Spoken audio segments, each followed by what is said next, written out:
Very good morning to all. Good morning, teacher. Good morning, teacher. Good morning, teacher. Okay, thank you. Can you hear me? Hello? Yes, teacher, I can hear you. Okay, thank you. So, in fact, today we'll be discussing about, the second chapter is called Element, Compound, and Mixtures. From this chapter, importantly, today I would discuss about mixtures because you're gonna go for a test probably tomorrow, right? So we will revise it. It's a kind of a quick recap for you. The topic is about mixture. Okay, here I'm gonna share you the files. Probably you could able to see. Just a while, you will be sent to you these slides.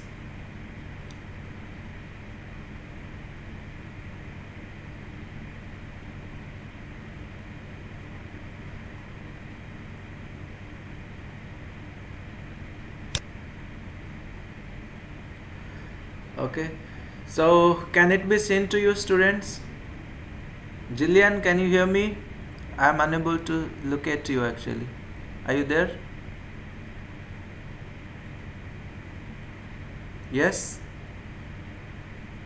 Steve, can it be sent to your slides, and other student too? Michael, Christopher, can you see this slide?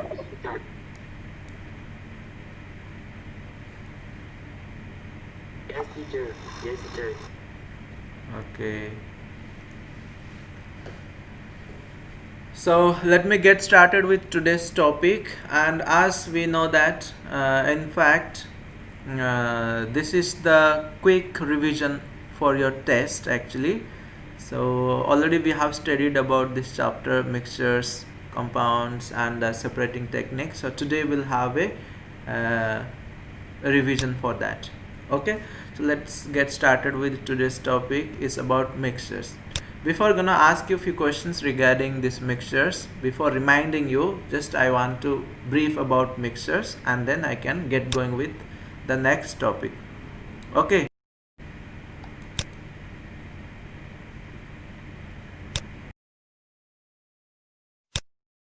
Dev, you also, I cannot see you.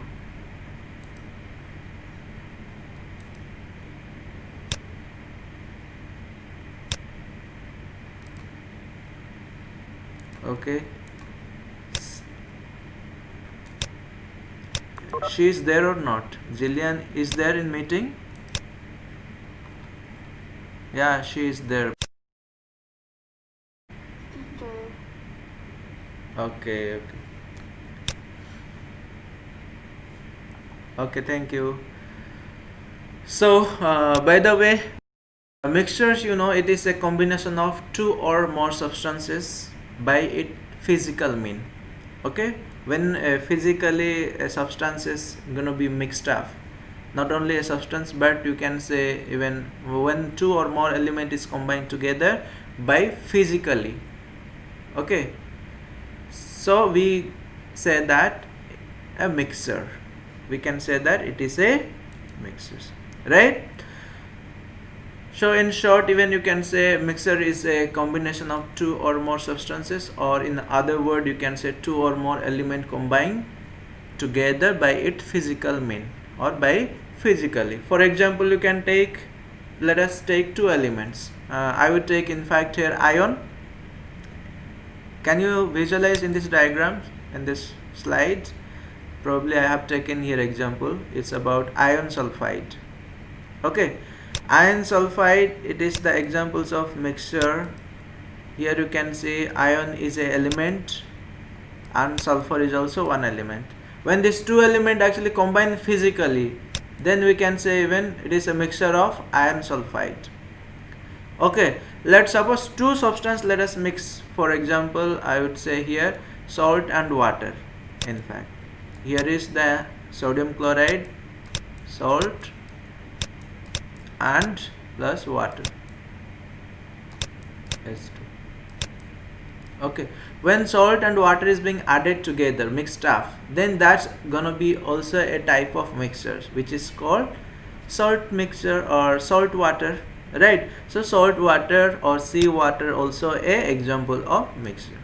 Okay, so mixture generally, student, in fact can be classified into couple of types. That's gonna be your homogeneous mixture and heterogeneous mixture. Okay, homogeneous, homo is related to same composition. I mean, it will be having like a uniform composition throughout the solution. Okay, uniform distribution will be there, and composition will be same. Okay, for example, you can take here, we have soft drink, fresh air, and solder. Solder is a type of alloy which is actually mixture of two metal. Okay, that they have actually same compositions. Even you can take sugar water, also a homogeneous mixture.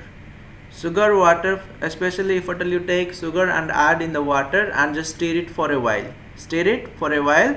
So after stirring, you cannot find any sugar over there. Okay, it will be dissolved in fact, right? So we'll get a similar composition. So that is why this is called same composition throughout is refers to homogeneous mixture. Homo is same. Hetero means different. I means not uniform distribution. Heterogeneous mixture will not get uniform distribution. For example, cement in iron failing in sand, or you can take sand, water, sand plus water. You can take. Okay, so they have actually non-uniform distribution. They are not at all the uniform distribution. Okay, sand and water, they actually will not mixed up. Their uniformly actually in uniformity will not maintained by this couple of substances. So heterogeneous mixtures are non-uniform compositions, but homogeneous mixtures are in fact uniform compositions. Already it is taught to you. Okay, so remember few of the examples for this homogeneous mixtures and heterogeneous mixtures. Probably you could able to remember this definitions because I have already taught to you. Michael, already we have discussed about this. Can you please tell me what is mixture? Can you define it? A combination of two or more substances that group together and are only physically formed. Okay, very good. Okay, then these are the mixtures when they mixed up. After that, how we gonna separate it? How we have to separate it? We have actually few techniques I have taken over here. Okay, so few technique today we'll discuss. This techniques about filtration process. Okay, filtration process basically in fact the separation of insoluble solute substances from the solvent. Okay, when insoluble solute is being separated from the solvent, we tend to say that it's a filtration technique or filtration process. Okay, this is the experimental setup diagrams. Probably you could able to look at it. This is the experimental setups. What are the sort of equipment to be taken in order to do this filtration process? Can you please tell me, maybe Dave, can you hear me? What are the equipment, the material is required for the filtration process? Can you please tell me by visualizing the slide, what are the equipment is being taken in this filtration process?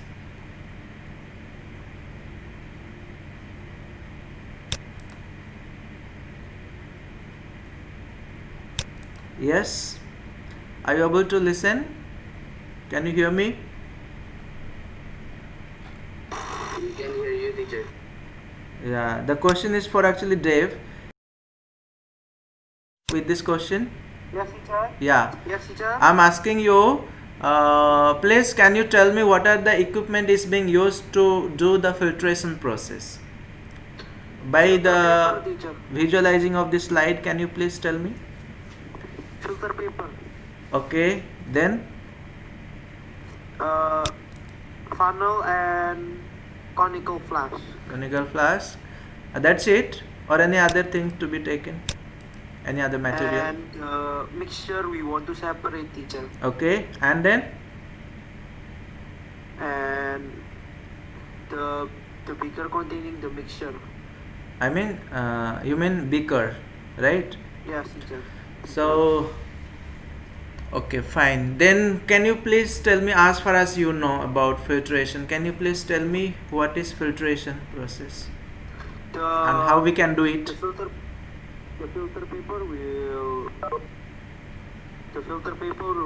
will prevent the residue or the particles which is bigger than the holes in the filter paper from passing through the filter paper. Okay, And after we filter all of the mixture, we will get the residue and the filtrate. okay, okay. Okay, thank you. Okay, Crystal, can you please tell me how we can do filtration process? We pour the mixture of insoluble solute and Okay. solvent through the filter paper. The filter paper will trap the insoluble solute, Okay, it's called residue, and then the solvent will go through the filter paper as a filtrate through the okay, conical flask. okay, very good. Yeah, exactly. So here actually we need to have the beaker where actually the mixture to be taken, and then we need to have filter paper as well. Okay, which is main component, I would say, in fact, I mean main equipment. And of course we need to have funnel and conical flask too. Okay, so when the mixtures is given to you like a insoluble solute, I mean the solution of mixtures, I mean a mixture will be given to you to separate it basically. So what we need to is, the first and foremost, the mixture has to be poured very gently, okay, not haphazardly, very gently to the funnel containing filter paper. Filter paper will be kept in the funnel. Okay, so while the mixture is being drained from the filter paper, the residue, I mean, you know, the substances, impurities will be trapped on the filter paper. Okay, and the remaining like solvent will be stored in this conical flask. Okay, so impurities or the residue will be stuck in the filter paper, and the remaining filtered liquid especially or solvent can be taken or can be poured here in this conical flask. So easily you can remove the residue, I mean impurities, from the solvent. So this is the process where insoluble solute can be separated from the solvent, okay, which actually not gonna be soluble in the water or in the solvent. That kind of solute can be separated by means of this filtration process. Okay, I hope it is clear to you. So here is the another technique to separate some mixtures as well. This is called centrifuging. Okay, this technique also taught to you. So whenever there is a soluble mixture, so in the soluble mixture, in fact, the paper, filter paper cannot use for that actually, because the soluble mixtures will be literally very very small enough. So that small enough particles or solute can be entered through the filter paper also, right? Isn't it? So we cannot separate both of them, soluble mixtures, I mean solute, and the solvent. So that is why we have to go for a centrifuging techniques. Okay, in this technique actually how it will be done, for example, this technique you ideally use in the clinical, like in hospitals or in the medical.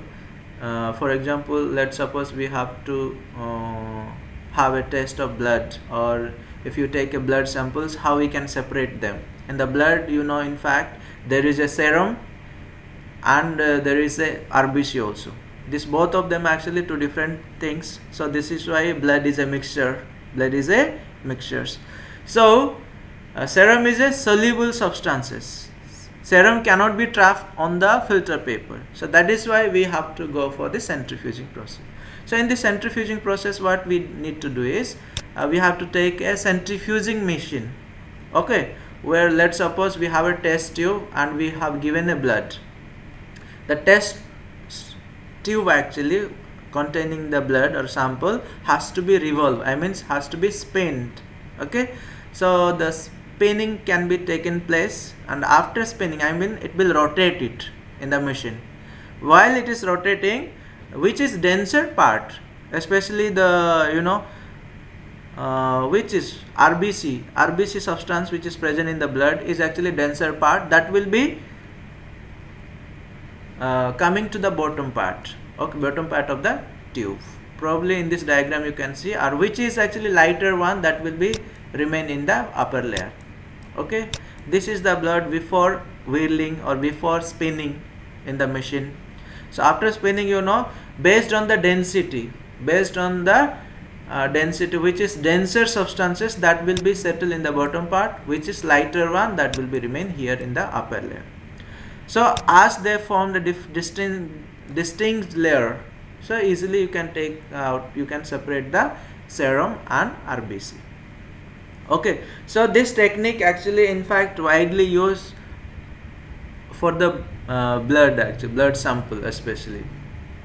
Let's suppose those who are actually having the disease of anemia, they have to undergo the blood test, right? So they will check the anemia. Anemia generally we tend to say when there is a lack of iron in the blood, right? Then we can say the disease you will be going to face with anemia. Okay, so this technique also useful in our day-to-day life. Now here is a other technique which is called decantation. Decantation is a process to separate the immiscible liquid. In this example you can find it. Can you please tell me, maybe Sriniketan, are you there? Can you hear? Srini? Can you hear me? Yes. Okay. So can you please tell me any examples of immiscible liquid which substances actually cannot mix together? Can you give one example of mixture of immiscible substances, liquids? Yes. Two liquids, right? Like Yeah, exactly. Yes. Oil and water, right? Oil and water. Yes, Sriniketan, I am unable to see you actually. Is there?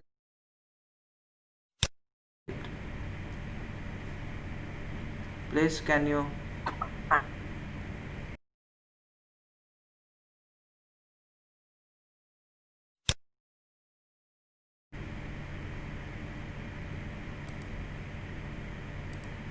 Yes. Is that done? Yeah, thank you. Yes, please. Now, can you please tell me? Oil and water. Okay, thank you. So oil and water is an immiscible liquid. So how we can separate it actually, oil and water?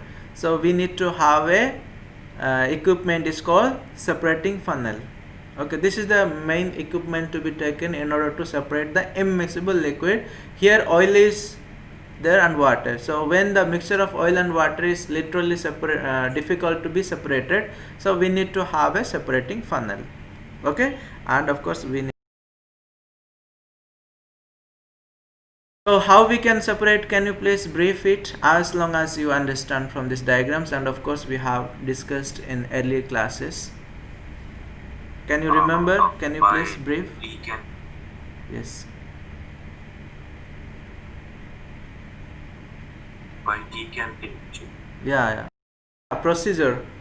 Firstly, we need to be taken this mixture of oil and water. Then what we have to do? We have to pour in the substances. I mean the funnel. Then how we will take out the water, and then oil will be get separated. Okay, as far as you know, can you tell me? We have to like Yes.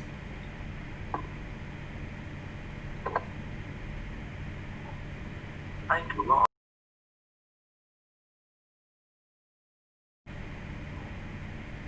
Ma'am.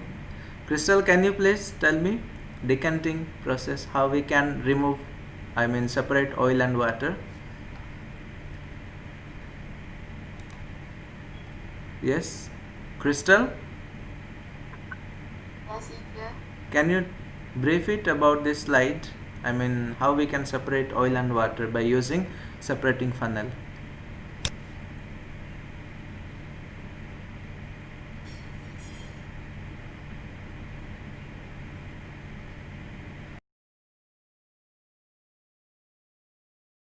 Who can say, can you raise your hands? Okay, it is a revision, so we can revise, we can actually just to know how much you have remembered so far.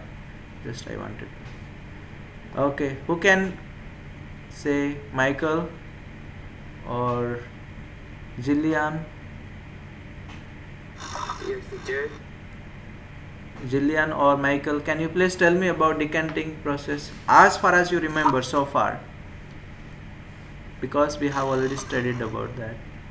Decanting is to spread the separation, the method to separate the immiscible liquid. Okay.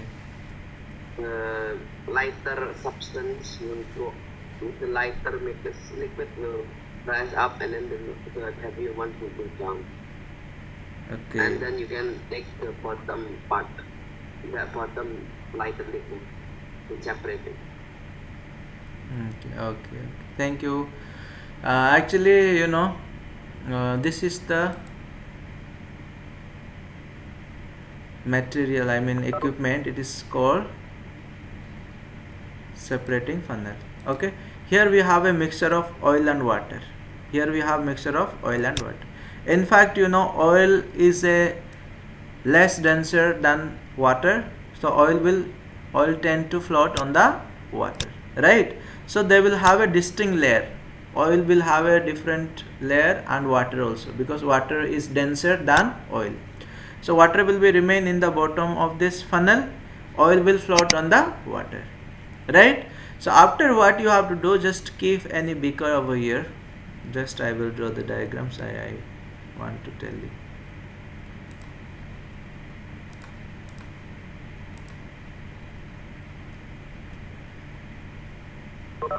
Okay, so here is the beaker, let's suppose. Okay, so we have mixture of oil and water in this funnel. Oil will float on the water, it will be remain on the upper layer, I means it will make distinct layer, and this water is here. So what you have to do is this tap to be opened. Okay, you can just open up and just let the water go out. Let the water go out. You can use you can actually drain the water drop wise also, it's fine. Okay, if you make it very quickly, then oil also may come to water. So let the water come first. Okay, so when the oil start to flow through the open, so just stop it, the tap. Okay, this, then here you can collect the water, and here the remaining oil will be there in the funnel. So easily the oil will be taken in another place, and water of course you got it in the beaker. So first step, just open the tap, let the water come out first. You can actually drain the water drop wise, and then let the oil will be remains there in the funnel itself. Okay, when the oil start to come out, by the time you have to close the tap, you have to close the tap. Okay, here, understand? So easily you can separate the oil and water. Probably you remembered it. Did you get now? Could you remember? Yeah, understand everybody? Crystal, Sriniketan, Michael, and other student too. Is that clear? Teacher, understand, teacher. Okay.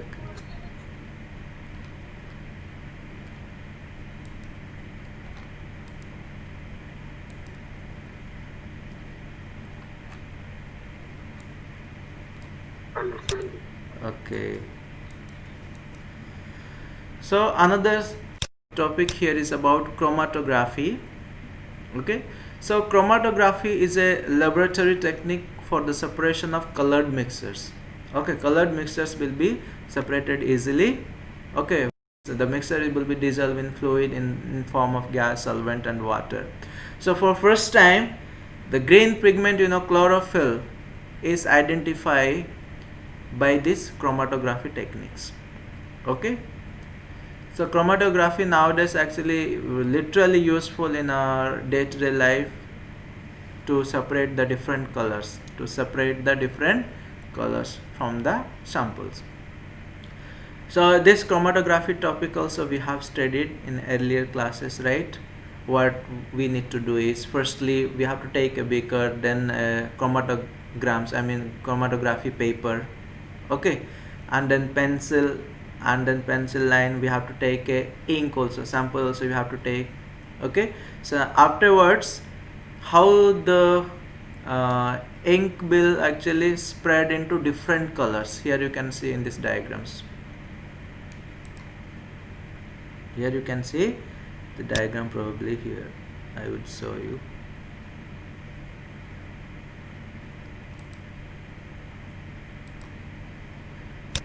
Okay, this is the diagram. This is a suspending substance, like you can take a piece wooden block, you can take, or any substances which has to be hanged, suspend, where the pin is attached with the substance, because the paper has to be suspended, right?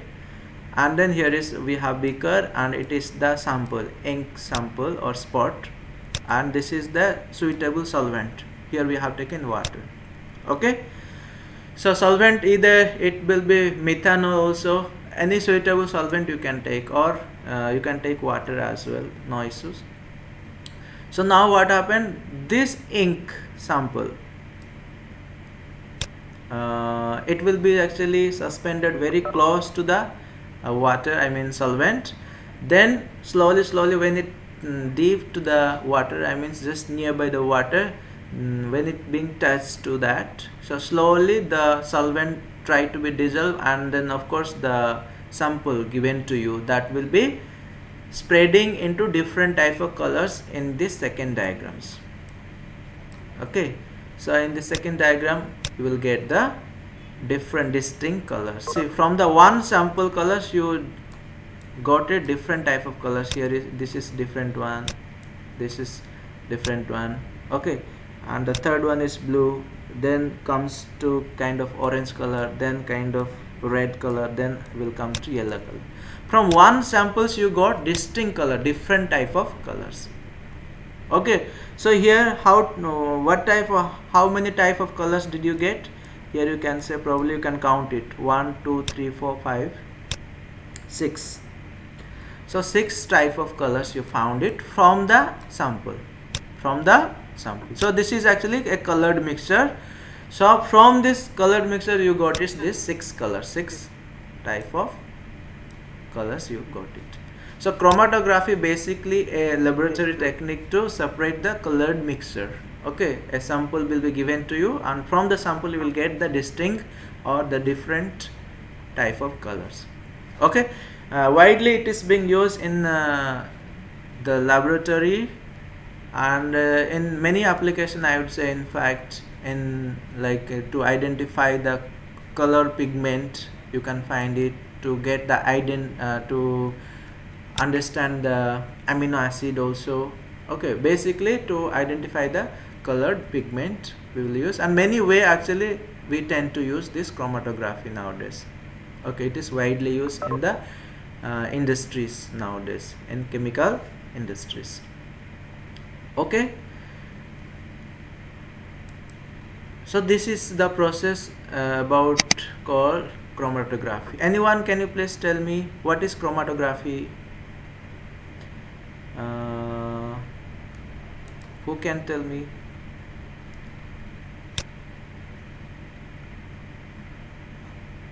Yes, Dylan, can you tell me please what is chromatography? Can you hear me? Yeah. Can you please tell me what is chromatography? How could you define it? Yes, please. Can you please louder?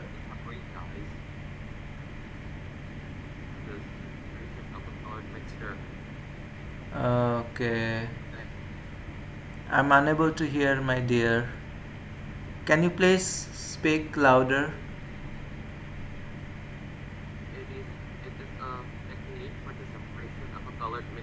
Okay. Okay, very good. So here I'm gonna share you some. I'm gonna show you some videos. Just take a look.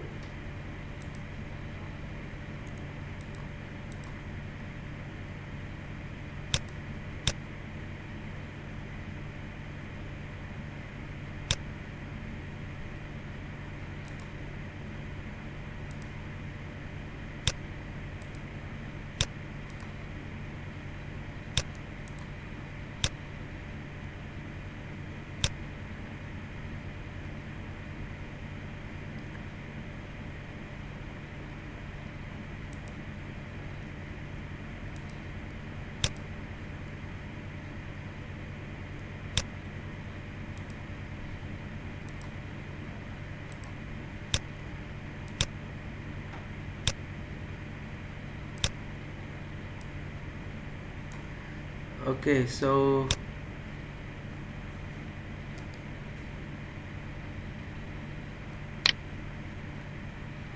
here is the video for you. It's about the decantation process. Okay, just take a look.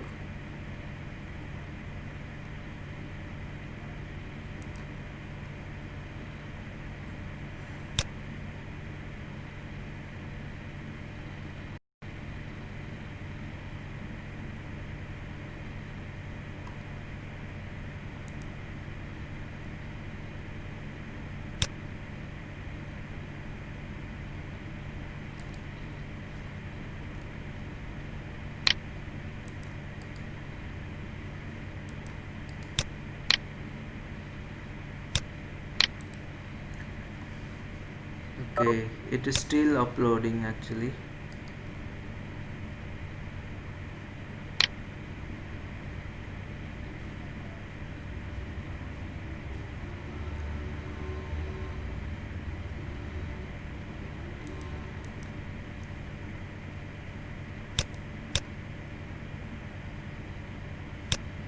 Solvent extraction.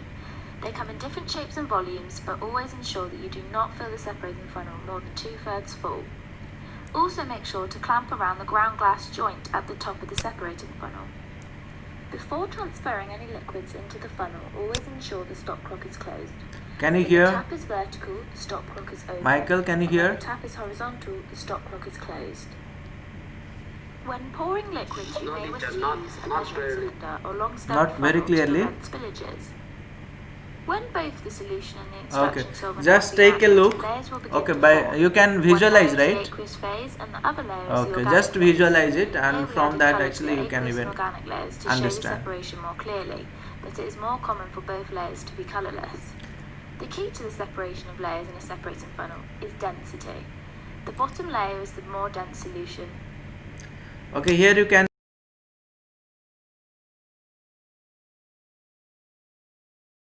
It, this is actually having two different layers. You can see. But this is not always the aqueous phase. For example, the separating funnel on the right has the orange aqueous phase on the bottom and the yellow organic phase on the top, because here ethylophanoate has been added to our aqueous solution of water. The density of water is 1 gram per centimetre cubed.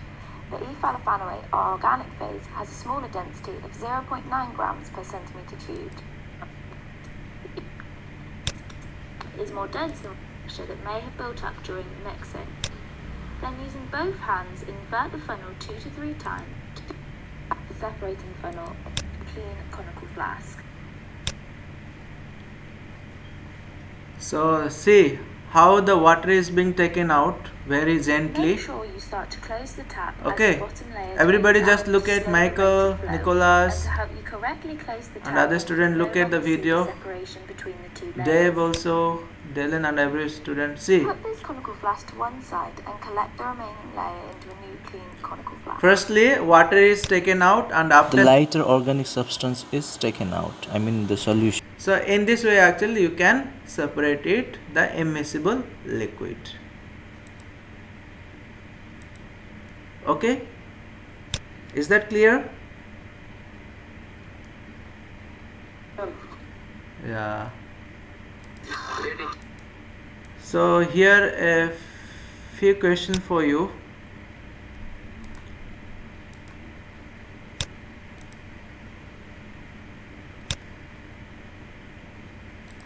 Okay, the question for anyone who can who else know the answer, you can raise your hands. Okay, you can raise your hands and you can just say the answer. So this is it's about today's discussion. Okay, whatever we discussed today, what we revised today, from this only I would ask the questions. Okay, so how we can separate like soluble salt from the solvent. Okay, which process will be convenient process to separate soluble solute from the solvent? Who can say the answer? Your option is centrifuging, decanting, filtration.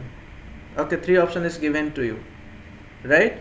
So question is, by which technique we can separate soluble solute from the solvent?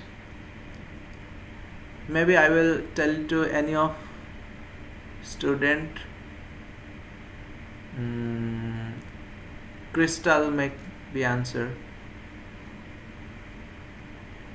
Okay, few of students that texted me. Some of the students they are telling decanting, and somebody is saying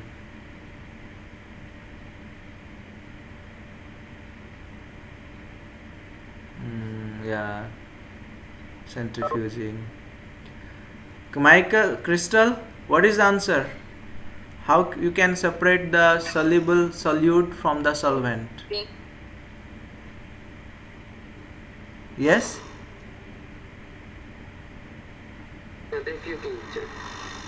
Centrifuging, right? Yeah. Very good.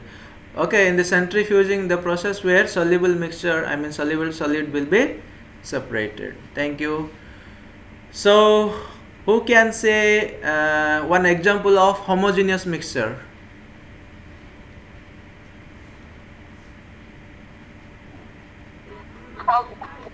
Yes? Sugar and water. Jillian said sugar and water. Yes, exactly. Sugar and water is the examples of homogeneous mixture. Actually, we come to know these are the important uses of this technique. This technique is actually literally useful in our day-to-day life. Centrifuging and chromatography. Okay, these are the day-to-day life applications. In daily life, we can use in many ways. Okay, so probably today the time is gonna be okay, so very soon the meeting will be ended. So thank you for joining today's class. Okay, and please make sure that you will be having test on Friday. Okay, so thank you for joining today's class. Have a good day, and please read properly and write and prepare for examination. All the best. Okay, thank you so much. Have a good day. Take care. End of your lecture.